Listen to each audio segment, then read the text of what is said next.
Welcome to another episode of I Bleed Orange Forever.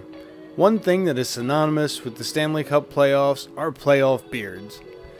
Now, normal beards, they run the gamut between scruff, fancy styles, and of course, the good old ZZ top.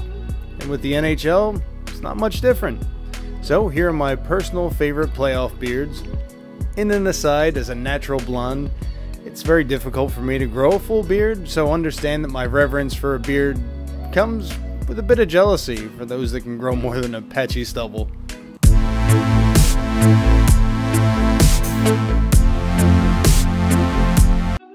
Jonathan Toews. While he started out only being able to grow some patchy mutton chops, better resembling an 18th century vampire than an NHL captain, Toews' beard game has been upped in recent seasons. Whether the playoffs make another meaningful playoff run in the next few years aside, Toews will now be ready with a solid mane.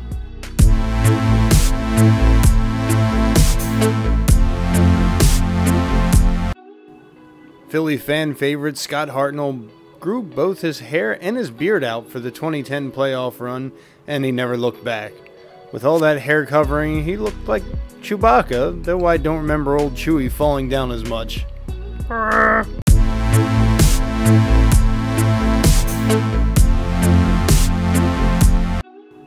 Now, earlier in his career, Jagr's had some normal beards, but nothing ever topped his crop circle beard, which I'm sure he used to some alien tech to play at such a high level for as long as he did.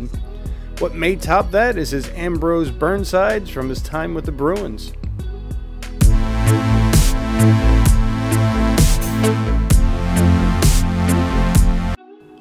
Brent Burns has been one of the best defensemen in the league for years, but every time I see the guy, I just want to give him $1 or a sandwich or find him a shelter.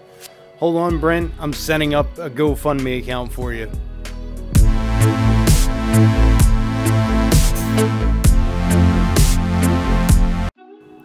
Jake Voracek without the beard looks like a pretty normal guy, but once the playoffs roll around, he sports some pretty sizable red whiskers. Legend has it that Gritty himself was patterned after both Voracek and the Philly Fanatic. Well, the proof's in the pudding.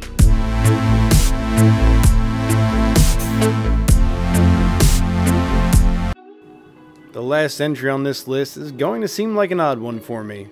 Yes, a lot on this list were former Philadelphia Flyers, and obviously I am a fan. And I've seen these players a ton over my lifetime, but my favorite NHL playoff beard belongs to a former Calgary Flame. Let me give you a little backstory. Growing up, I had the privilege of watching my team go to the finals more than a few times. And in both 85 and 87, my guys in orange and black ran into the Hall of Fame laden Edmonton Oilers.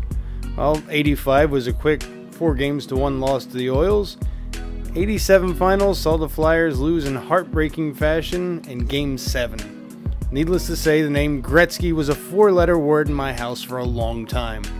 What does that have to do with playoff beards and the Calgary Flames? Well, be patient. The only team that seemed capable to take out the Oilers in the playoffs were the Calgary Flames.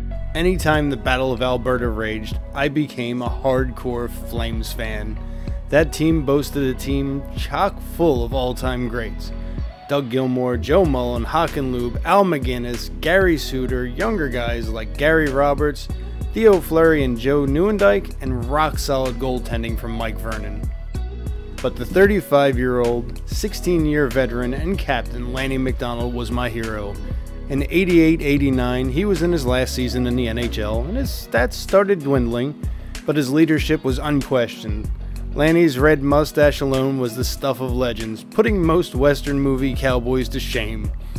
But come these 89 playoffs, Lanny had an added bristle to his ferocious cookie duster. After falling short a few years prior, the Flames exorcised the demons against the Montreal Canadiens in the last all-Canadian Stanley Cup final recorded. Lanny epitomized the hard-working, everyday leadership type, and seeing him and his playoff beard end his career on top left a mark on me. So that's my list. Who would you have on yours? Leave it in the comments below. If you liked the video, give it the old thumbs up. If you want to see more, hit subscribe. And as always, Thank you for watching.